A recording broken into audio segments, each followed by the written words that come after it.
John's got to prepare for exit. There's a substantial asset base there. How should he go about looking at it from a UK tax perspective? What are the things he should be thinking about? So there's quite a lot to unpack there, I would say, and you might not be surprised. This is the kind of thing that we've been having conversation with a lot of clients about recently. I think the first thing, if he knows he's going to leave, is making sure that when he leaves is clear and that that date is fixed. We see very often people thinking they've left and haven't actually, and have a tail when it comes to actually leaving a country. When it comes to his business, I think then we'd also be saying, well, at what point is he thinking to sell? And in the meantime, what will he be doing in connection with his business, and where will he be doing that? It's quite easy to create a taxable presence if you're the owner and the manager and you're working for that company in a different country. That's a tongue twister. And so that's something that's important to work out, is what he's doing and when might a sale take place.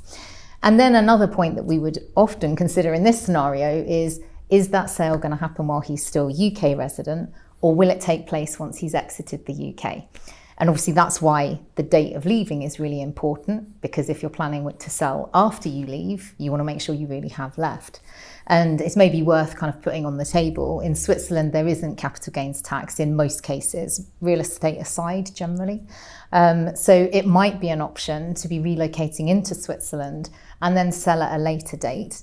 And then also we'd need to look at, well, how long is he going to be out of the UK? Because if he goes back in again, that could easily trigger tax on his return. So we'd need to get under the bonnet of the kind of longer term plans. You know, if they move here and don't like it and they miss London, will they go back?